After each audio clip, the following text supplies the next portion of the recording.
भगवान ऐसी औलाद किसी को ना दे। जिस तरीके से आज मैंने उनका अप्सरा मॉम का ब्लॉग देखा, आज बहुत बुरा लगा।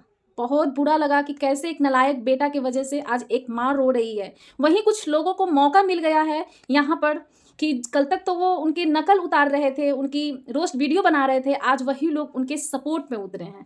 तो आज मैंने देखा कि कुछ महिला हैं जो सच की आवाज़ बना के बोलती है, लेकिन पीठ पीछे क्या खेल रची है। आज जितना कुछ हो रहा है आज उसका ही मिली भगत है। आज उसी की वजह से इतना कंट्रोवर्सी सोशल मीडिया पे छा गया है। तो फ्रेंड्स, कैसे हो आप सब? आई होप आप सभी लोग अच्छे होंगे। आप सभी को मेरे चैनल में स्वागत है। फ्रेंड्स, आप सबसे रिक्वेस्ट है कि इससे पहले मेरा 12 या 13 हज़ार का सब्सक्राइबर वाला चैनल था, जिसको डिलीट करा दिया गया है मेरी आवाज़ को बंद कराने के लिए। फिर से मैं आप लोगों के सामने आई हूँ। आई होप कि आप सभी लोग मुझे एक मौका देंगे सच बोलने के लिए।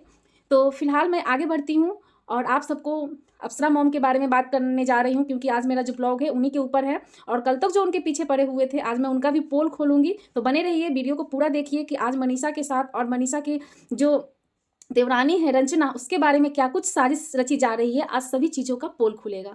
तो फ्रेंड्स, आप सबको बता दूं कि जैसे कि इतने दिनों से मनीषा काफ़ी परेशान थी, काफ़ी मेंटल डिस्टर्ब थी वो अपने घर में, अपने ससुराल में। क्योंकि कहते हैं कि जहाँ इंसान का पति नहीं होता है, वो घर, खास करके एक पत्नी के लिए, वो घर सूना हो जाता है। सब कोई उस घर में रहता है, सब कोई हंसता है, सब अपने अपने कामों में व्यस्त होता है। लेकिन जिस कंट्रोवर्सी में और जिस तरीके से मनीषा मेंटल डिस्टर्ब है, तो उनका दुख हम सब समझ सकते हैं। लेकिन यहाँ पर हम देख रहे हैं कि जब अप्सरा मॉम रो रही थी, तो कल तक उनका रोस्टिंग वीडियो बन रहा था, उनका नकल उतारा जा रहा था। आज वो लोग भी अपना रोना रो रहे हैं और यहाँ पर कह रहे हैं कि एक माँ का दर्द है, मैं भी माँ हूँ। अगर तुम ऐसा करती ना, तो सोशल मीडिया पे लाइव करके इतना बड़ा कंट्रोवर्सी क्रिएट नहीं करती तुम। अगर तुम इतना ही अच्छी होती ना, तो आज ना सचिन मनीषा के पास होता। लेकिन कभी तुम जगत दीदी से मुंह मिलाती हो, कभी तुम सचिन से मुंह मिलाती हो, कभी तुम अप्सरा मॉम से मुंह मिला रही हो, उनकी भाषा बोलना चाह रही हो, उनकी बेटी बन गई। कल तक तो तुम उनका दुश्मन थी, उनका रोस्टिंग वीडियो बना रही थी, आज बेटी कैसे बन गई? यहाँ पर जब रंजना रो रही थी, तो यहाँ पर देखा गया कि हाँ, एक देवरानी भी एक बहन बन सकती है, एक सास भी माँ बन सकती है। जिस तरीके से मनीषा का ख्याल रखा जा रहा था, उसमें भी लोग बात को बतंगर बनाए कि मनीषा प्रेग्नेंट है, इसलिए मनीषा का ख्याल। शर्म करो। जिस तरीके से उनके घर में कंट्रोवर्सी चल रहा है, इतने दिनों से सचिन और मनीषा साथ में रह नहीं रहे हैं, रिलेशनशिप में नहीं रह रहे हैं, तो फिर बच्चे की बात कहाँ से आ गई? यहाँ पर कहीं ना कहीं मनीषा के चरित्र पर भी उंगली उठी है, अगर एक मायने में आप मान के चलिए तो। लेकिन यहाँ पर अप्सरा मॉम का बहुत बुरा लगा कि वो रो रही थी। कल तक हम सब लोग देखते थे कि जब बेटी विदा होती थी तो एक माँ रोती थी, लेकिन आज एक बहू विदा हो रही थी तो एक सास रो रही थी।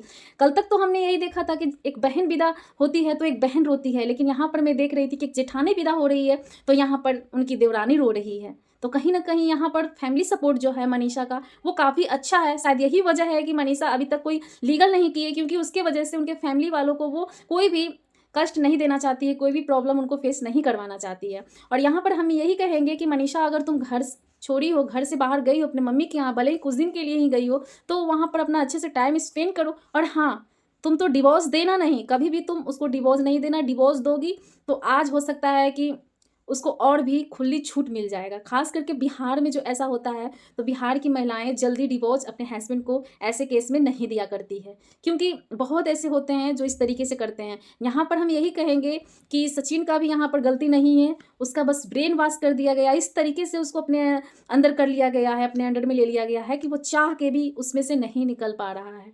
यहाँ पर उसके जो लाइव की बात हो रही है, तो लाइव में भी वहाँ पर नेहा नाम की एक लेडी आई थी, लेकिन उसके अंदर में जो असली नेहा से बातचीत चल रही थी, वो भी सचिन का लाइव का खेल चल रहा था सोशल मीडिया पे। और यहाँ पर बहुत ऐसे पोल है जो लाइव को लेकर खुल गए हैं। लेकिन यहाँ पर अभी जो जगत दीदी कसम खाती है बेटी की, कि मैं बेटी की कसम खा रही हूँ, ऐसा कुछ नहीं है, तो तुम शर्म करो। और तुम्हारे कसम पे किसी को भी कोई अब यकीन नहीं रहा, क्योंकि जिस तरीके से तुमने भाई बहन का रिश्ते का जो तोड़ा है, उसके बाद से तुम पे कोई भरोसा नहीं करेगा। तुम लोग अगर गंगा जी के अंदर भी जाके खड़ी रहोगी ना, तो तुम पे कोई यकीन नहीं करेगा। तुम उस पति की नहीं हुई जो पति तुम्हें इतना प्यार कर रहा था, कोरोना में बेचारा चला गया, तो तुम उसकी यादों को भूल कर तुम दूसरा शादी करने लगी। और फिर उसके बाद तुम ये बोली कि मैं अपना नाम नहीं बदलूँ, तो अपनी ज़िंदगी की कहानी बदल लोगी, लेकिन अपने टाइटल नहीं बदलोगी। हाँ सॉरी, टाइटल की बात कर रही थी कि टाइटल मैं नहीं बदलूंगी। तो ये दिखावा है तुम्हारा, और ये अब तुम्हारा चलने वाला नहीं है। सब कुछ सोशल मीडिया पर सब लोग जान गए हैं। जितना व्यूज आना है आ जाएगा, कंट्रोवर्सी में ही आएगा। और जब कंट्रोवर्सी खत्म होगा तो तुझे कोई पूछेगा भी नहीं। हमारे समाज में ऐसी ऐसी महिलाएं हैं, ऐसी महिलाओं को तो क्या हम बोले, हमको तो मुँह से गलत निकल रहा है, लेकिन यहाँ पर हम ऐसा नहीं बोलेंगे। लेकिन जिस तरीके से ये कर रहे हैं और कहीं न कहीं जो जगत दीदी के फैमिली सपोर्ट है काफ़ी अच्छा रहा है, बहुत अच्छा मिल गया है कि जा बेटी जा, तुम लोग के ख़ानदान में ऐसा ही होता है कि जा किसी लड़के को फँसा और उसकी जितनी भी प्रॉपर्टी है अपने अंडर में कर ले। सुमित महल तो बेचारा निकल गए, वहाँ पर तुम्हारे चुंगल से बहुत अच्छा हुआ कि वो निकल गए, नहीं तो उनको भी तुम फँसाई ही थी, लेकिन वो किसी तरीके से निकल गए। अब तुम इसको भी फँसाना चाहती हो, तुम इसको भी छोड़ ही दोगी, सारा खून चूस लोगी, फिर इसको भी तुम छोड़ दोगी, हमको पता है तुम यही करोगी। बेचारा का सारा घर बर्बाद कर दोगी और उसके बाद तुम भी उसको छोड़ दोगी, और वो ऐसा कंडीशन हो जाएगा ना, धोबी का कुत्ता जो कहते हैं, ना घर का ना घाट का, वो इंसान ये बन जाएगा। लप्पू भैया नाम है इसका, इतना एजुकेटेड होकर इतना तुच्छ वाला काम करता है। शर्म करो, भगवान ऐसा बेटा किसी को ना दे, भगवान तुम्हें सद्बुद्धि दे। और तुम्हें अगर थोड़ी सी भी अपनी माँ बहन की चिंता है तो तुम सब कुछ अभी से भी सारा कुछ खत्म कर दो, इस सब कुछ को एंडिंग कर दो। और यहाँ पर जो क्या बोलते हैं, सच की देवी है, सच की मूर्ति है, जिसका नाम है अलकोड़ी दीदी। अलकोड़ी दीदी कहती है कि सब कुछ ठीक कर देंगे, एंडिंग बहुत अच्छा होगा। तो कब एंडिंग होगा? और एंडिंग क्या होगा? सारा कहते हैं कि सारा रामायण खत्म है तो सीता कहाँ है, सारा कंट्रोवर्सी तो तुम करवा दी, सबकी इज्जत पे तो तुम दाग लालछन लगवा दी, अब तुम क्या करवाओगी शांति से एंडिंग?